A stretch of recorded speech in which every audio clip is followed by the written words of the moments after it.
Okay, on to topic Tuesday. So this one is pretty interesting to me because I just had a total arch repair. So this was pretty good timing for me. And so on Tuesday, we went over the anatomy of the aortic arch, and the great arch that just comes right under your chin there is like a bridge that carries blood from the heart to all the different parts of your body. It goes up and it goes down. It's a curved tube that starts from the heart and goes up into the chest. And here's all the different parts of it. The brachiocephalic trunk, and that's where it first, the first exit to the right side, and it splits into two roads, the right subclavian artery, the right common carotid artery, the left carotid artery, and the left subclavian artery. And here's the picture. So I'm going to leave the picture right here. So I just had what's called total endovascular,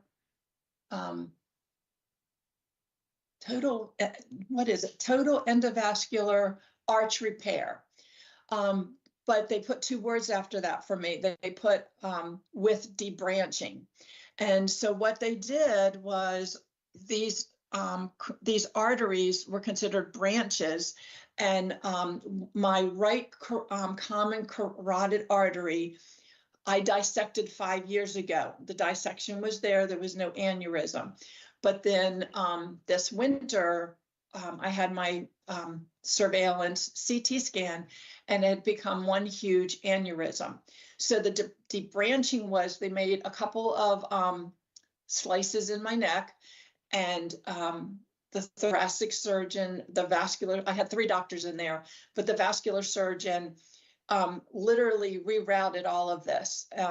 I can kind of feel, I don't like to, but I can kind of feel the wrapping because your skin on your neck is so thin. I can kind of feel the wrapping in there.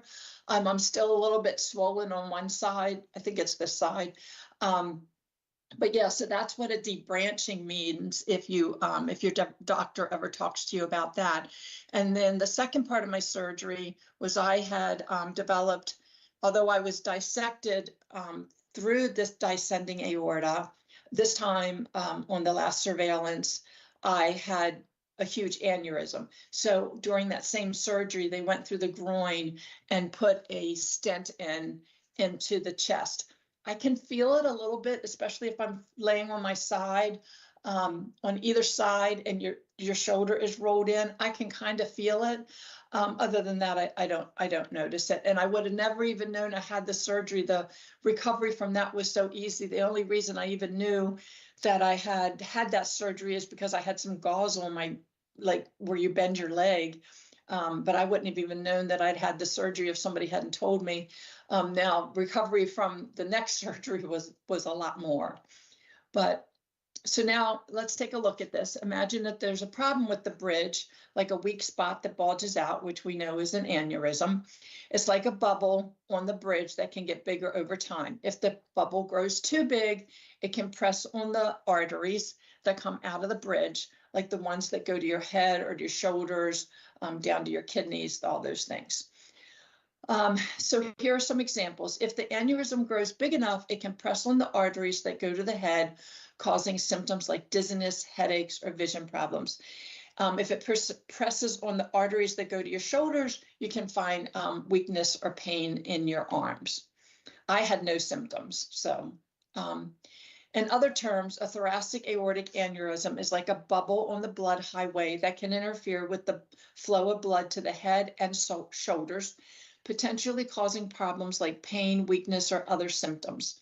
This is a common issue that if symptomatic or if growing at a fast rate or large size would be reason for surgery.